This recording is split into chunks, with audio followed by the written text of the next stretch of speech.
Hello friends, आपल्या सर्वांची आवडती मालिका वचन दिले तू मला या मालिकेच्या आजच्या सोमवार 30 मार्चच्या एपिसोडमध्ये एकानंतर एक जबरदस्त ट्विस्ट आले आहेत. आता पद्माने चक्क दिव्याचं ऐकून केस मागे घ्यायचं ठरवलंय.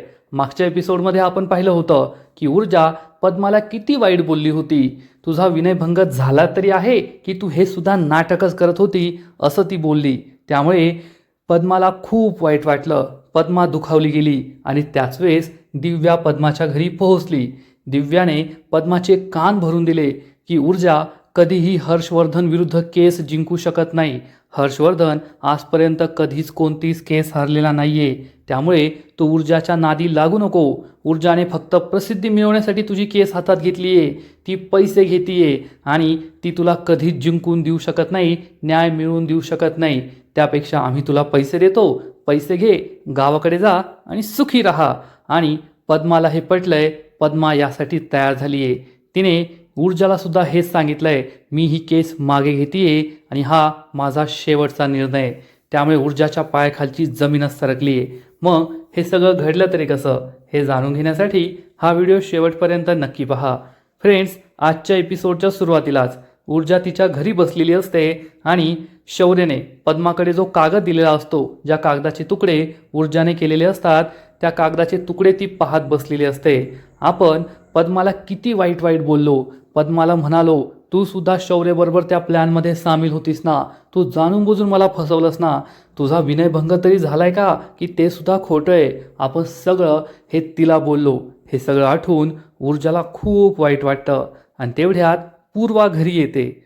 पूर्वा ऊर्जा शेजारी बसते आणि ऊर्जा तिच्या विचारातच गुंग असते. पूर्वा विचारते, काय झालं ऊर्जा, कळलं का, तुझ्या अकाउंटमध्ये कुणी पैसे डिपॉझिट केले होते. ऊर्जा आत्माराम या माणसाचं नाव सांगते. तर पूर्वा म्हणते, बरं झालं तुला नाव समजलं. आता तू हे सगळं प्रकरण शोधून काढू शकतेस. त्या माणसाला शोधून काढलं की हे कुणी केलंय ते सुद्धा तुला नक्कीच कळेल. आणि पूर्वा ऊर्जाला विचारते, पण या व्यक्तीचं नाव तुला कुणी सांगितलं, तुला ही इन्फॉर्मेशन कशी मिळाली. पण ऊर्जामध्ये हिंमत नसते पद्माचं नाव सांगण्याची. ती गप्प बसते. पूर्वा विचारते, काय झालं ऊर्जा, सांग मला, तुला ही इन्फॉर्मेशन कुणी दिली. आणि ऊर्जा सांगते, पद्माने. पद्माने हे ऐकल्यावर पूर्वा विचारते, पद्माने दिली, पण पद्माला ही इन्फॉर्मेशन कशी मिळाली, पद्माला कुणी सांगितलं या माणसाचं नाव. ऊर्जा ही खूप टेन्शनमध्ये असते आणि आईला काहीही सांगायचं नाही असं तिने ठरवलेलं असतं. ती तेथून जाऊ लागते तर पूर्वा तिला थांबवते आणि विचारते, ऊर्जा बाळा खरं बोल, पद्माला ही इन्फॉर्मेशन कुणी दिली. आणि ऊर्जा सांगते, शौर्यने, शौर्य हर्षवर्धन जहागीरदारने. कदाचित पूर्वाला हे सगळं आधीच माहीत असतं आणि पूर्वा काहीच रिॲक्शन देत नाही. आणि ऊर्जा चिडून म्हणते, आई मला तर हा सगळ्यांचा प्लॅन वाटतोय. सगळे जाणून बुजून मला फसवण्याचा प्रयत्न करत होते आणि त्या शौर्यानेच बँक अकाउंटमध्ये 5 लाख रुपये टाकले. माझा बँक अकाउंट नंबर त्यानेच त्या माणसापर्यंत पोहोचवला आणि आता मला त्या माणसाचा नंबर देतोय, त्या माणसाचं नाव सांगतोय. याचा अर्थ हा सगळा त्याचा ट्रॅप आहे आणि पद्मासुद्धा त्यांना सामील आहे असं मला वाटलं. पूर्वा विचारते, मग तू तिला काय बोलली. ऊर्जा चिडून म्हणते, सुनावलं मी तिला चांगलं. तिला पहिल्या दिवसापासून माहीत होतं की शौर्य हर्षवर्धन जहागीरदारचा मुलगा आहे, तरी तिने मला काही सांगितलं नाही. तिने माझ्यापासून हे सत्य लपवलं. ती हे सगळं जाणून बुजून करत होती. मी तिला म्हटलं, तू सुद्धा या प्लॅनमध्ये सामील आहेस का, तू हे सगळं का केलंस, का मला फसवलंस. पूर्वा विचारते, अजून काय म्हणालीस, अजून काय बोलली. आणि ऊर्जा खूप घाबरते, आवंढा गिळते. तिला आईला हे सांगण्याची हिंमतच होत नाही की मी पद्माला विचारलं की तुझा विनयभंग तरी झालाय का, किंवा ते सुद्धा काही नाटकच आहे. हे ऐकून पूर्वाला खूप राग आलेला असतो, परंतु पूर्वाच्या चेहऱ्यावर कोणतेही एक्सप्रेशन नसतात. ती काहीच बोलत नाही. आणि ऊर्जा ही ढसाढसा रडू लागते, कारण तिला तिची चूक समजलेली असते. मी पद्मावर अविश्वास दाखवला, मी पद्मावर चिडले होते, परंतु पद्माला असं विचारणं की तुझा विनयभंग तरी खरोखर झालाय का, की हे सुद्धा नाटक आहे, ही माझी खूप मोठी चूक झाली हे ऊर्जाला समजलं असतं आणि ती ढसाढसा रडत असते. आणि इकडे पद्मा खूप दुःखी असते. ऊर्जाने चक्क माझ्यावर इतका मोठा अविश्वास दाखवावा, माझा विनयभंग तरी झाला आहे की नाही असं मला विचारावं, हा सगळा विचार करून पद्मासुद्धा खूप दुःखी असते. आणि त्याच वेळेस दिव्या तेथे पोहोचते. दिव्याला पाहून पद्माला आश्चर्य वाटतं. पद्मा तिला बसायला सांगते. तर दिव्या मात्र तिच्याशी खूप प्रेमाने वागण्याचं नाटक करते. अगं पद्मा, काय झालं? का रडतेस तू? पद्मा डोळे पुसते आणि म्हणते, काही नाही ताई. तर दिव्या तिला म्हणते, अगं मला माहिती आहे ना तुझ्याबरोबर काय होतंय, तुला किती त्रास होतोय. पण एक खरं सांगू का, तू आहे ना त्या माझ्या बहिणीवर, ऊर्जावर विश्वास ठेवून खूप मोठी चूक केली आहे. ती तुला फसवतीये. हे ऐकून पद्माला मोठा धक्काच बसतो. पद्मा म्हणते, ताई हे काय बोलताय तुम्ही? तर दिव्या सांगते, अगं तू त्या ऊर्जाला आत्ता काही महिन्यांपूर्वी भेटली आहे, पण माझी बहीण आहे ती बहीण, आणि मला माहिती आहे ती किती मोठी लालची आहे, खोटारडी आहे. ती फक्त तुझा आणि तुझ्या केसचा वापर आहे ना स्वतःच्या फायद्यासाठी करून घेतीये. ती हे जे मीडियाचे इंटरव्ह्यू देतीये, टी व्हीवर झळकतीये, हे फक्त ती प्रसिद्धीसाठी करतीये. पब्लिसिटी स्टंट आहे, पब्लिसिटी स्टंट. तिला फक्त स्वतःची प्रसिद्धी हवी आहे म्हणून ती तिचा वापर करून घेतीये. पद्मा म्हणते, ताई असं काही बोलू नका. माझा ऊर्जाताईवर पूर्ण विश्वास आहे. ऊर्जाताई असं कधीही चुकीचं करू शकत नाही. त्यांचं माझ्यावर खूप विश्वास आहे आणि माझाही त्यांच्यावर तेवढाच विश्वास आहे. त्या मला न्याय मिळवून देण्यासाठी प्रयत्न करताय. तर दिव्या ही ऊर्जाविरुद्ध पद्माचे पूर्ण कान भरून देण्याचा प्रयत्न करते. नाही, ऊर्जा ही स्वतःचा फायदा पाहतीये, तुला फसवण्याचा प्रयत्न करतीये. हे ऐकून पद्माला जबर धक्काच बसतो आणि इकडे ऊर्जा ही ढसाढसा रडत असते. आईला झालेला सगळा प्रकार सांगते. आई, माझं डोकं फिरलं होतं. मला खूप वाईट वाटत होतं की या सगळ्यांनी माझा किती मोठा विश्वासघात केला आहे. मला कसं फसवलं आहे, मला मूर्खात काढलं आहे. म्हणून माझा राग अनावर झाला आणि मी पद्माला तसं बोलले. हे ऐकून पूर्वालाही वाईट वाटतं आणि पूर्वा म्हणते, ऊर्जा बाळा, तू खरंच खूप मोठी चूक केली आहे. तुला कळत नाही आहे का तू काय बोलून बसली आहे? आणि तू तिला बाकीचं काही बोल, तू मला शौर्याचं सत्य का नाही सांगितलं असा जा विचार, परंतु तिला हा प्रश्न विचारणं की तुझा विनयभंग खरंच झालाय की नाही, खरंच तिच्या जखमेवरची खपली तू उकरून काढलीस, खूप चुकीचं केलंस तू. ऊर्जा म्हणते, आई मला माझी चूक समजली आहे. मी तिला हे कसं विचारलं मलाच कळत नाहीये. खरंच मी तिचा खूप मोठा विश्वासघात केला आहे. मी तिला खूप दुखावलं आहे. मी तिच्या जखमा पाहिल्यात, मीच तिची मेडिकल टेस्ट करून घेतली आणि मीच तिला हा प्रश्न विचारला. मला कळतच नाहीये मी आता काय करू. पूर्वा ही ऊर्जाला समजावून सांगते, ऊर्जा तुझ्या मनात हा प्रश्न नाही आला का? कदाचित ती श्रीमंत माणसं आहेत. श्रीमंत माणसं गरिबांना किती त्रास देतात हे तुला चांगलंच माहिती आहे. कदाचित त्यांनी पद्माला तिच्या आणि तिच्या भावाच्या जीवाची भीती दाखवली असेल, म्हणून पद्माने आपल्याला शौर्याचं सत्य सांगितलं नाही. ती गप्प बसली, पण तू तिच्यावर अविश्वास दाखवला. अगं त्या पद्माचं तुला सोडून दुसरं कोण या जगात? स्वतःच्या लहान भावाची जबाबदारी आहे तिच्यावर. लोकांची घरची कामं करून ती स्वतःच्या भावाचं आणि स्वतःचं पालन पोषण करते, भावाचं शिक्षण करते. आणि अशा मुलीला तू इतकं वाईट बोलणं हे खरंच खूप चुकीचं आहे. तू तिला असं नव्हतं बोलायला पाहिजे. आणि आपण जी गरीब माणसं असतो ना, आपल्या गरीब माणसांसाठी स्वतःचं चारित्र्य सगळ्यात जास्त महत्त्वाचं असतं. आपल्याकडे सत्ता, संपत्ती, गाड्या घोड्या, दागदागिने काही नसतं. फक्त स्वतःचं चारित्र्य, स्वतःचं शील असतं आणि ते वाचवण्यासाठी आपण काहीही करू शकतो. कदाचित पद्माने सुद्धा तेच केलं असेल. स्वतःच्या चारित्र्यावर शिंतोडे उडू नये, तिची बदनामी होऊ नये. स्वतःच्या भावाच्या जीवासाठी तिने शौर्याचं सत्य तुला नाही सांगितलं, पण तिचा विनयभंग झालाच नाही असं म्हणणं हे खरंच खूप चुकीचं होतं. आपली किती मोठी चूक झाली आहे हे समजल्यामुळे ऊर्जाला सुद्धा वाईट वाटतं आणि ती रडत असते. आणि इकडे दिव्याने पद्माचे कान भरणं सुरूच ठेवलेलं असतं. ती पद्माला सांगते, तू बातमी नाही ऐकली का? ऊर्जाने शिर्केविरुद्ध तक्रार करण्यासाठी 5 लाख रुपये घेतले आहेत. तर पद्मा म्हणते, नाही ताई, ते ऊर्जाताईने नाही घेतले. त्यांच्या अकाउंटवर नकळत कुणीतरी ट्रान्सफर केले आहेत. तर दिव्या म्हणते, ठीक आहे, मानलं मी तुझं. ते पैसे ऊर्जाने नाही घेतले. मग ऊर्जाने ते पैसे बँकेतून काढून पोलिसांकडे जमा केलेत का? नाही, तिने काहीच तसं केलेलं नाहीये. आणि तुला काय माहीत, तुला तर फक्त या 5 लाख रुपयांबद्दल बातमी कळाली. तिने कॅशमध्ये सुद्धा काही पैसे घेतले असतील, दागदागिने घेतले असतील, फ्लॅट वगैरे घेतले असतील, आपल्याला काय माहीत. अगं पद्मा, तू खूप साधी भोळी आहे. आणि ऊर्जा ही वकील, शिकलेली सवरलेली आहे, पोहोचलेली ती तुझा वापर करून स्वतःचा फायदा करून घेतीये. हे तुला कळत नाहीये का? आणि हे सगळं ऐकून पद्माला सुद्धा जबर धक्काच बसतो. इकडे ऊर्जा ही पूर्वाला सांगते, आई मला खूप त्रास होतोय, मला काहीच कळत नाही, मी काय करू? माझं डोकं बंद पडलंय. एकाच वेळेस डोक्यात 100 स्फोट होत आहे असं वाटतंय मला. आणि ऊर्जा ढसाढसा रडू लागते. पूर्वा तिला जवळ घेते, समजावून सांगते, शांत हो बाळा, तुला खूप शांत व्हायची गरज आहे. इतका विचार करू नको, शांत हो आणि तुझं लक्ष, तुझं उद्दिष्ट समोर ठेव आणि पुढे चाल. ऊर्जा विचारते, आई मी आता काय करावं अशी तुझी इच्छा आहे? तर पूर्वा म्हणते, जा पद्माशी बोल, तिची माफी माग, तुझ्याशिवाय तिला दुसरं कुणी नाही आहे. तू असं बोलल्यामुळे बिचारी खूप हरली आहे, खूप दुःख झालं आहे तिला. ऊर्जा म्हणते, ठीक आहे आई, मी तिला आत्ताच्या आत्ता जाऊन भेटते. पण मला इन्स्पेक्टर गुळगुत्तेंनी सुद्धा बोलवलं आहे. सगळ्यात आधी मी त्यांना जाऊन भेटते आणि मग येताना पद्माला भेटून येईल.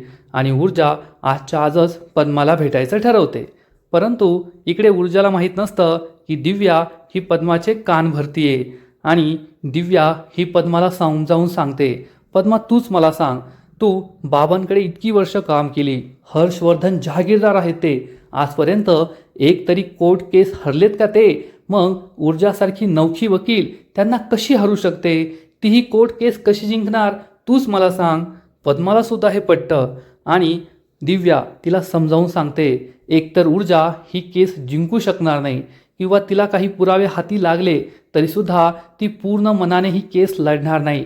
कारण तिला या केसमधून तुझा विजय नको आहे, तर तिला फक्त प्रसिद्धी हवी आहे, पैसा हवा आहे आणि त्यासाठी ती काहीही करू शकते. तू जिंकशील याची काहीच गॅरंटी नाही आहे. ती तुला विजय मिळवून देऊ शकणार नाही. आणि तू पहिल्या हिअरिंगमध्ये गेलीस होती ना, काय झालं तेथे? त्या मुलांना जामीन मिळाला आणि तुला काय मिळालं? तुझी नोकरी गेली, तू बेकार झालीस. कुणी आलं का तुझ्या घरी काही खायला प्यायला द्यायला, तुला पैसे द्यायला? तुझ्या भावाची जबाबदारी आहे तुझ्यावर. तू काय करशील, कशी जगशील, तूच विचार कर. आणि ऊर्जाचा सुद्धा तुझ्यावर विश्वास नाही आहे. तुझा विनयभंग झाला की नाही याचा काय पुरावा आहे तुझ्याकडे? कसं सिद्ध करशील तू? आणि पद्माला आठवतं की ऊर्जा तिला म्हणाली होती, पद्मा तुझा खरंच विनयभंग झाला आहे की ते सुद्धा नाटक होतं? आणि हे सगळं आठवून पद्माचा सुद्धा दिव्याच्या म्हणण्यावर विश्वास बसू लागतो की खरंच दिव्या जे बोलतीये ते एकदम योग्य बोलतीये आणि तिची काही चूक नाहीये.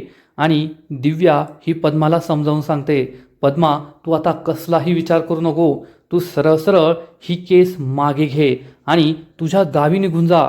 मी तुला पैसे देते. किती पैसे हवे तुला? 50,000? 50,000 पुरतील का तुला? मस्त गावी जा, तुझ्या भावाला शिकव, गावातल्या शाळेत टाक, त्याचं भविष्य सुधरव, तेथेच कामधंदा कर, येऊ नकोस. पद्मा काहीच बोलत नाही. दिव्या म्हणते, ठीक आहे 50,000 नाही, किती हवे तुला? 1,00,000 देऊ? 1,50,000? 2,00,000? 2,00,000 काय, त्यापेक्षा जास्त देईल मी तुला. पण पद्मा आता येथे थांबायचं नाही, पुन्हा एकदा मुंबईकडे वळून पाहायचं नाही, गावातच जायचं, गावातच राहायचं. ही केस ऊर्जा शिंदे, हर्षवर्धन जहागीरदार, तो शिर्के, कोणाचाही विचार करायचा नाही, फक्त स्वतःचा विचार करायचा, स्वतःच्या भावाचा विचार करायचा, त्यांच्या भविष्याचा विचार करायचा. मी तुला जे सांगतेय तसंच कर. आणि दिव्याला सुद्धा हे असं बोलताना पाहून पद्माला सुद्धा ही गोष्ट पटते की हो, दिव्या जे काही बोलतीये ते एकदम बरोबर बोलतीये. दिव्याने पद्माचा ब्रेन वॉश केलेला असतो आणि दिव्या जे काही बोलतीये ते पद्माला पटत असतं की पद्मा बोलतीये, ऊर्जा खोटारडीये, ऊर्जा प्रसिद्धीसाठी पैशांसाठी ही केस लढतीये, ऊर्जा ही केस जिंकू शकत नाही. तू गावाकडे जा, मी तुला पैसे देते, स्वतःच्या भावाचं भविष्य तू उज्ज्वल करू शकते. हे सगळ्या गोष्टी पद्माला पटत असतात. आणि दिव्या तिला म्हणते, तू गावी जायचं सुद्धा टेन्शन घेऊ नको, मी तुझी सगळी सोय करते, मी तुला गावापर्यंत पोहोचवते. पण तू कोठे जातीयेस हे कोणालाही सांगायचं नाही, गुपचूप गावी जायचं आणि तेथेच राहायचं. आणि पद्माला हे पटतं. दिव्या विचारते, पद्मा सांग काय निर्णय तुझा, काय विचार केलास तू? आणि पद्मा म्हणते, ताई पटतंय मला तुमचं, आता तुम्ही सांगाल मी तसंच करेल. सगळ्यात आधी मी ही केस मागे घेणार आणि त्यानंतर माझ्या भावाबरोबर मी गावी राहायला जाणार, तेथेच राहणार, माझ्या भावाला शिकवणार आणि पुन्हा मुंबईकडे वळून सुद्धा पाहणार नाही. विक्रांत शिर्केचा या केसचा पूर्णपणे मी विसर पडणार, विचारसुद्धा करणार नाही. हे ऐकून दिव्याला खूप आनंद होतो. दिव्या म्हणते, ठीक आहे मग मी लवकरात लवकर बाबांशी बोलते आणि तुझी सगळी व्यवस्था करते. दिव्या खूप खुश असते. जे काम कुणीच करू शकलं नाही ते काम मी करणार आहे आता. मी पद्माला केस मागे घ्यायला लावली, हे ऐकून बाबा किती खुश होतील, मला किती मोठं बक्षीस देतील हा विचार करून दिव्याला खूप आनंद होतो. आणि पद्माने ठरवलेलं असतं की आता ती ही केस मागे घेणार आणि गावी जाणार.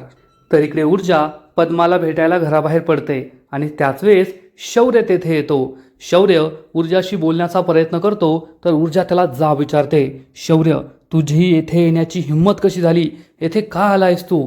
शौर्य म्हणतो, ऊर्जा मी तुझ्याशी बोलायला आलोय, मला महत्त्वाचं बोलायचं आहे.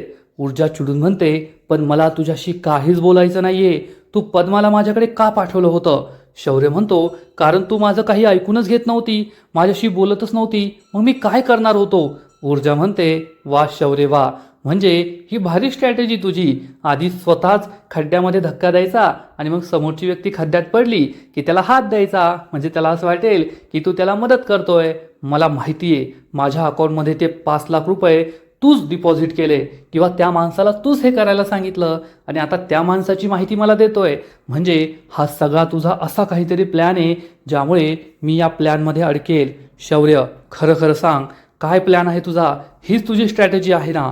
शौर्य म्हणतो, नाही ऊर्जा, माझी अशी काही स्ट्रॅटेजी नाहीये, मी फक्त तुझी मदत करण्याचा प्रयत्न करतोय, मी हे सिद्ध करण्याचा प्रयत्न करतोय, जे काही झालं त्यात माझा काहीच हात नाहीये, माझी काहीच चूक नाहीये.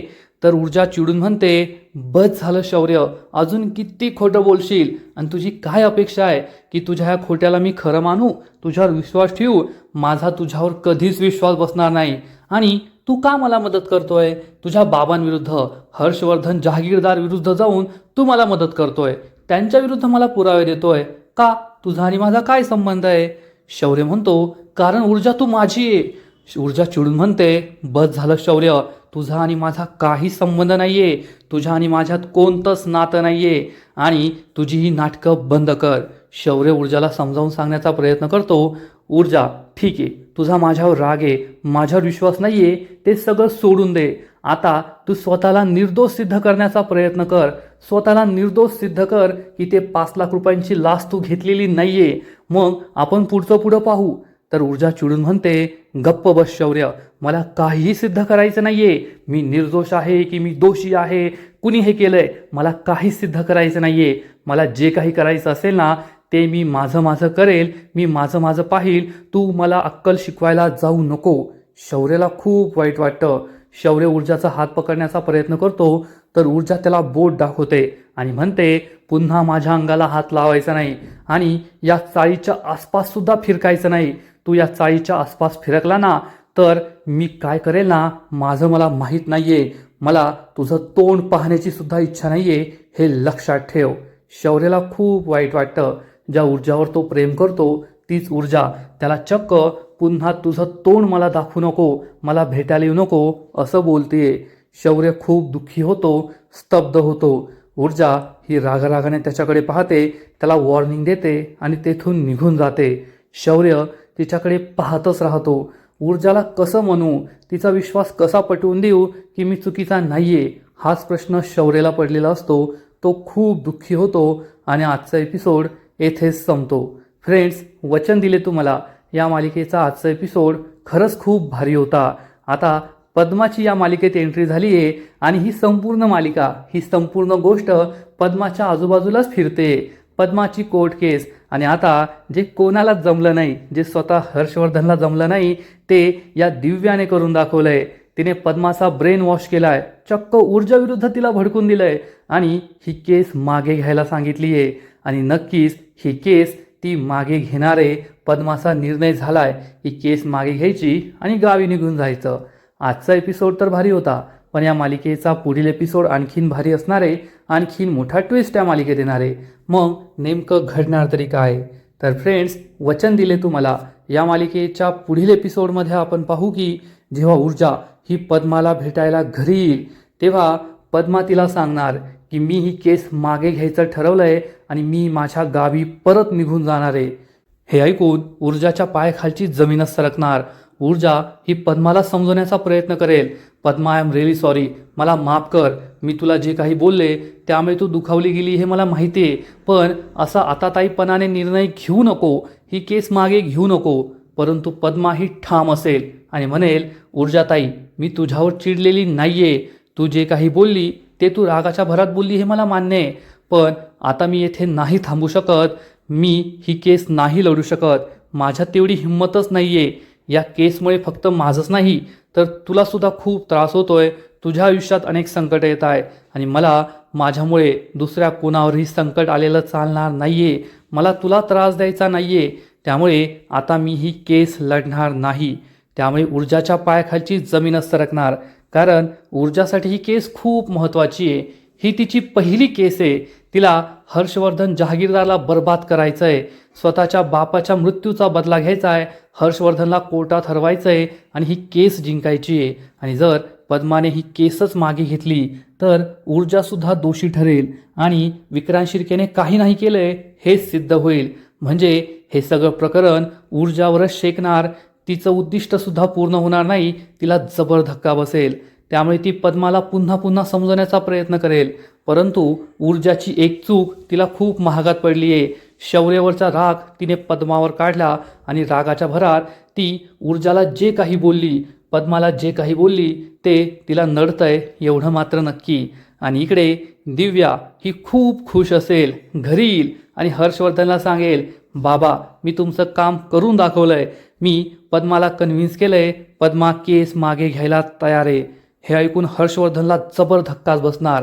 मग हर्षवर्धन हे पॉझिटिव्हली घेईल की निगेटिव्हली घेईल? कारण हर्षवर्धनला ही केस महत्त्वाची आहे आणि त्याला कोर्टामध्ये ऊर्जा शिंदेला हरवायचं आहे. आणि जर ही केस पद्माने मागे घेतली तर त्याचं हे स्वप्न पूर्ण होणार नाही. मग हर्षवर्धन कसं रिॲक्ट करेल हे पाहणं सुद्धा खूप इंटरेस्टिंग आहे. तर फ्रेंड्स, तुम्हाला सुद्धा वचन दिले तू मला ही मालिका आवडते का? नक्कीच कमेंट करून सांगा. पद्मा केस मागे घेईल का? तुम्हाला काय वाटतं नक्की सांगा. आणि या मालिकेचे असेच नवीन नवीन एपिसोड, नवीन नवीन अपडेट सर्वात आधी पाहण्यासाठी व्हिडिओला लाईक करा, शेअर करा, चॅनलला सबस्क्राईब करून बेल आयकॉनवर क्लिक करा. म्हणजे या मालिकेचे नवीन नवीन एपिसोड तुम्हाला सगळ्यात आधी पाहायला मिळतील. खूप खूप खूप धन्यवाद.